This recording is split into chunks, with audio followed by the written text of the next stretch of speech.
Nagka-tensyon sa Kingdom of Jesus Christ kaganinang kadlawon human gisulod sa mga pulis ang usa ka karton nga wala gipaagi sa X-ray scanner sa KOJC compound sa Davao City. Sumala sa KOJC, gingong metal detector ang sulod sa buong karton. Dugang detalye sa report ni Kent Abrigana.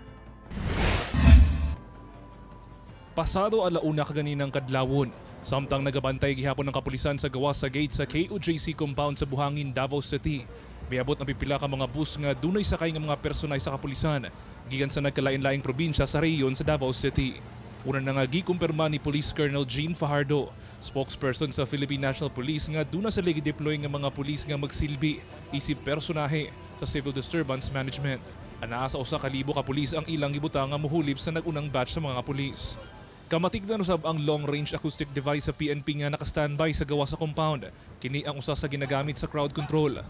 Taod-taod, kamatigdan sab ang grupo sa PNP personnel nga adunay bitbit nga dakong karton nga color blue pasulod sa KOJC. Biulbo ang tensyon tali mga miyembro sa KOJC ug kapulisan sa gate sa KOJC compound.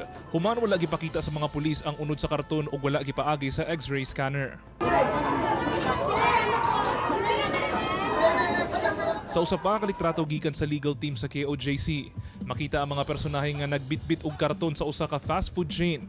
Sumala sa KOJC, na-detect matud pa sa ilang scanner nga dili pagkaon ang sulod sa karton inay concrete cutter.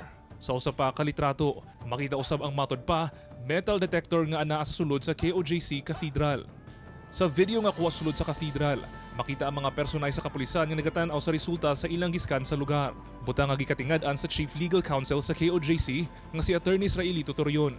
Kung tao ang hinahanap mo, bakit metal detector? Pagka gold na ang hinahanap nito, at saka kung may makita silang gold, yun na ang magiging dahilan nila because under Article 12, Section 2 and 3 of the 1987 Constitution, the state has power to control, no, amen to all natural resources. Gikusyon usab niini ang pagpasulod og mga gamit sa PNP susama atong karton. Dapat maging transparent sila kasi hindi naman ang may-ari kasi nito ibang entity, ang Kingdom of Jesus Christ. So therefore, there is a need to secure the consent of the owners of the property. Sa pakikinabi sa GMA Regional TV 1 Mindanao sa Pro 11, wala ni nigibutyag kung unsa ang unod sa mga gipasulod nga gamit sa PNP sa KOJC. The legal procedures and the process is being observed.